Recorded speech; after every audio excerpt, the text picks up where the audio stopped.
Paul begins to talk, and it says, "Unless I should be exalted above measures by the abundance of the revelations, a thorn in my flesh was given to me, a messenger of Satan to buffet me, lest I be exalted above measures.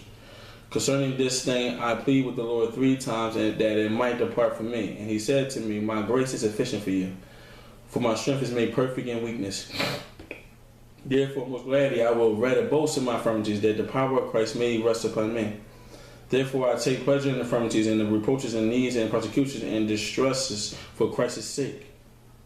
For when I am weak, then I am strong." Paul says, I'm weak in my flesh. I'm weak in my own power, but I am truly strong in my spirit. I'm strong because I know that Christ strengthens me. My help comes from the Lord above. I don't lean on my own understanding, but I lean on Christ. Understand what Paul says. Paul says that there was a thorn in my side, and Satan, the messenger of Satan, came to buffer it each and every time, lest I be exalted above measure. Paul said he came to buffer to keep me humble. So I asked God 3 times to let this depart from me. And God told him no 3 times. He said, "For my grace is sufficient for you." How? You saying, "Well, God, I'm not doing nothing wrong. The idea of me being exalted is at bay, but I would never be exalted if I know that you're greater than me." God says, if you're looking at it like, "God, come on." He says, "No. My grace is sufficient for you. My strength is made perfect in weakness. Trust in me."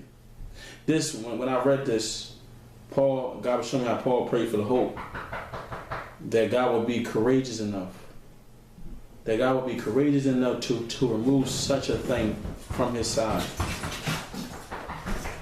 That God would remove such a thing from his side. He prayed for hope that God would be courtesy enough. He's praying that God would be courtesy enough. Just to move the thorn from his side.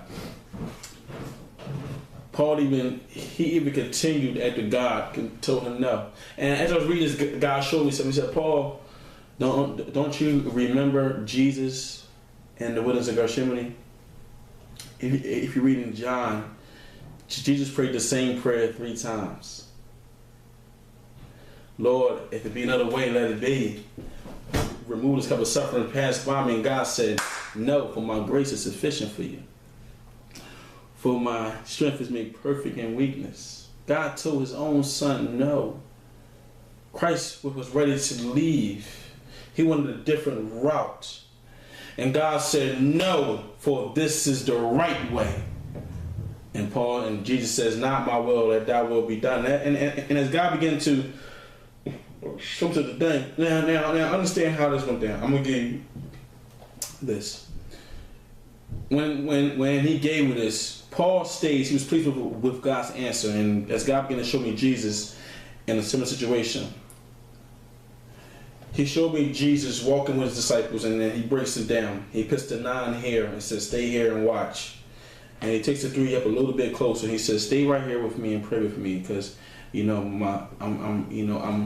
filled with so much distress." And he walked a few further, and he went to go pray, and he begins to pray, "Father, let this cup of suffering pass me by." Because he was, even though he knew what he was suffering, he felt it. It was more vivid. He could see it more. And he was like, "I'm ready to take a different route, God. Father, I know that you love me. I know that you're powerful, but is there another way? Please, see, because I see that cup of suffering. I see that unmixed, I think I'd ever say it was unmixed cup of wrath." He said, "I see it, God, but I feel the nails in my hand. I feel the slaps. I feel the spit. I feel the whips in my back. But if you just please take another route." And God says, "No." He says, "Not my will, let thy will be done." Christ rises up.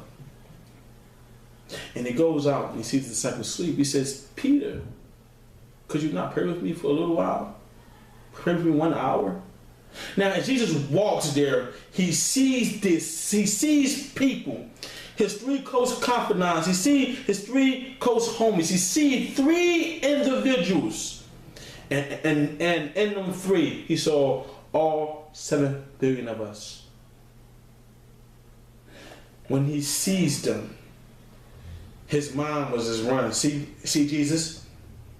They won't even stay with you.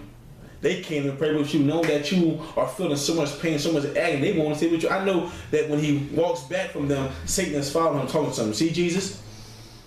Why would you stay here? Why don't you just go, man? Come on, you see them sleeping right there. You see them. They gonna leave you anyway. Look at that. Look at them. They can't even wake up for 1 hour and pray with you. Why don't you leave? He says, shh. God, Father, is there another way? Let's come someone pass me by. God says, no, for my grace is sufficient for you. Jesus says, not my will, let thy will be done. And he gets up and he hovers back over to his disciples and says, Peter. The Bible says that their eyes were heavy with sleep. Will you praise that you may not enter the hour of temptation at hand? For the flesh is weak, but the spirit is willing. And Peter, Jesus walks back, and I know Satan did again, say, come back at him again. You see that, Jesus? Come on, Jesus. Are we really going to go through this today? Why don't you just leave, abandon this situation, abandon this will of God, abandon it. You know you are pure. You're going to have to die for a man who can't even save themselves, who won't even take the time out to pray with you or to help you in your situation. Why would you die for such people? And Jesus says, shh. He goes back a 3rd time. And the Bible, John says that he prayed the same exact prayer. And God said, no. My grace is sufficient for you, for my strength is made perfect in weakness. And Jesus says, not my will, that thy will be done. And he strengthens himself up. And he walks out here and he says, he says, sleep now, for my betrayer, a sentence is at hand.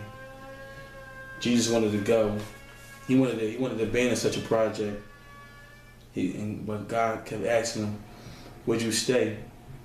Even though you want to go, and now and as God began to speak to me on this message, he showed me Jesus carrying a cross, and he showed me Simon helping him carry the cross. And he says, Paul, when he was carrying a cross, Satan was just talking to him the whole time.